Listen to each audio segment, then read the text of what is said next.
Bonjour, avec vous Asma. Je suis ingénieure de test et validation. Là, on continue notre formation ISTQB. Aujourd'hui, on était sur l'étape de technique statique. Là, on parle de technique statique et processus de test, processus de revue. Là, on commence déjà par les techniques statiques et processus de test. Normalement, les tests dynamiques, tests qui nécessitent l'exécution de logiciels ou de composants, et les tests statiques, tests d'un composant ou système au niveau spécification, implémentation, sans exécution, revue ou analyse statique du code. Là il y a deux types de tests, normalement test dynamique et test statique. Les tests, on fait l'exécution du logiciel, et les tests statiques, ça ne nécessite pas de faire l'exécution, c'est juste on fait l'analyse ou revue du code. Les avantages, normalement c'est préférable parce qu'on fait les tests très tôt, la détection et correction anticipée des défauts, le gain de temps au niveau du développement. Une fois qu'on constate qu'il y a un problème lorsqu'il y avait déjà que des briques de code, normalement c'est mieux que de tester à la dernière étape et de revoir le code à sa totalité. Et la réduction de la durée et le coût de test, normalement on fait quelques parties du code, et c'est très simple au niveau du test et aussi au niveau de la durée. Et là, moins de défauts, meilleure communication, découverte d'omission. Et là, il y aura toujours, on parle de communication, c'est entre les testeurs et les développeurs. Si on constate qu'il y a des bugs, normalement c'est facile pour le développeur de corriger, parce que déjà il y a quelques parties du code. Le processus de revue, les phases d'une revue ou type de revue. Là déjà, on a les phases de revue, c'est la planification. Là on passe à la planification, lancement, préparation individuelle. Par la suite, il y aura examen, il y a évaluation, le retravail et le suivi. Normalement, on fait la planification du test, on fait le lancement des tests. Par la suite, si on constate qu'il y avait des erreurs, on fait l'évaluation. Il y aura toujours une fixation des bugs par le développeur. Il y aura toujours un suivi, puisque une fois qu'il sera fixé auprès du développeur, il était toujours censé être retesté auprès de testeurs. Et il y aura toujours un suivi.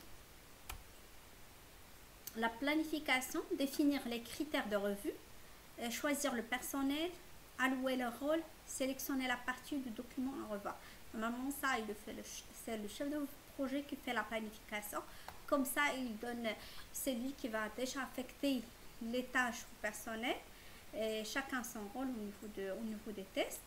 Et aussi la partie on fait aussi la lecture ou la vérification, la validation des spécifications.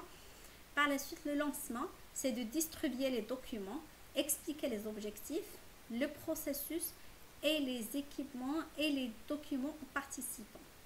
Par la suite, la préparation individuelle, préparer la réunion de revue en revoyant le document, écriture des défauts potentiels, questions et commentaires. Normalement, je recommence. Normalement, il y a la planification, lancement et la préparation individuelle. La planification, déjà, avec quel personnel on va travailler, c'est la composition de l'équipe, qui va faire quoi, pour combien de temps, la durée, l'estimation du temps et tout ça, et aussi le budget. Chacun son rôle. On s'occupe de spécifications, des tests unitaires, des tests de composants, tests fonctionnels. Aussi, le lancement, c'est la distribution du document, l'explication des objectifs, pourquoi on fait déjà ces tests et le résultat final qu'on doit avoir, processus et les documents participants. Par la suite, c'est la préparation individuelle. Normalement, on fait préparer, il y a la réunion de revue. Normalement, on fait la vérification du document qu'on a déjà distribué à la partie lancement. Et par la suite, chacun a des questions à demander ou des propositions. Tout ça, on peut l'avoir au niveau de la réunion de revue. Par la suite, l'examen ou l'évaluation. C'est de discuter, enregistrer avec des résultats, noter les défauts, faire des recommandations concernant le traitement des défauts et prendre des décisions. Et par la suite, le retravail, correction des défauts détectés, enregistrer le statut modifié du défaut. Normalement, la correction des défauts détectés, c'est les équipes de développement.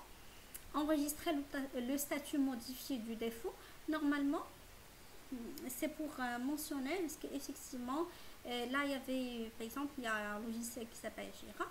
On fait la remontée de bugs et l'équipe de développement, une fois qu'il fait la fixation de bugs, il mentionne tous ces datas au niveau de ce logiciel. Par la suite, on aura toujours la partie suivie. C'est vérifier que les défauts ont bien été traités.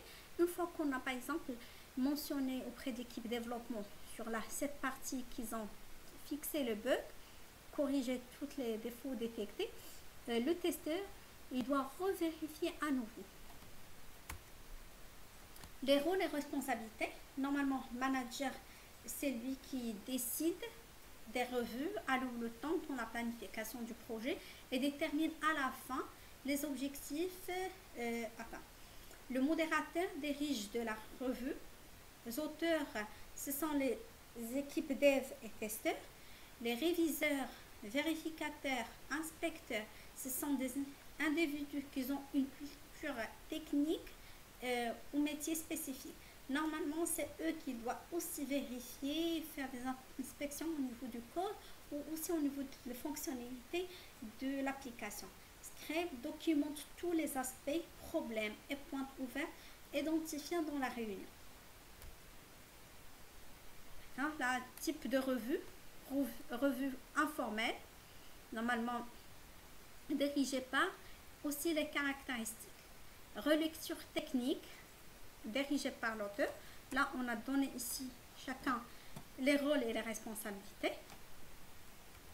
Et là, on parle de type de revue, parce qu'il y a plusieurs types. Normalement, revue informelle, relecture technique, revue technique et inspection formelle. Là, normalement, revue informelle, il n'y a pas de processus formel par rapport à qui va être dirigé par qui. Relecture technique, normalement, c'est l'auteur qui va le faire pour gagner en compréhension, présentation pas à pas d'une documentation par l'auteur. Revue technique, modérateur formé autre que l'autre. Effectivement, ça c'est pour avoir une vision neutre. Et aussi discussion de groupe de pairs. Lorsqu'on dit discussion de groupe de pairs, c'est entre des développeurs et des testeurs pour collaborer ensemble.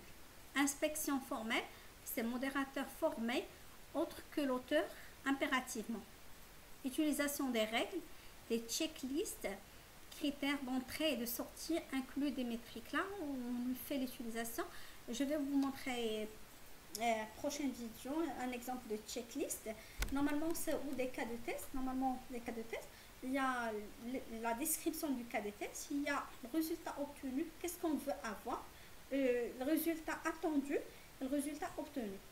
Et normalement, on doit vérifier est-ce que le résultat obtenu correspond parfaitement à un résultat qu'on a souhaité avoir.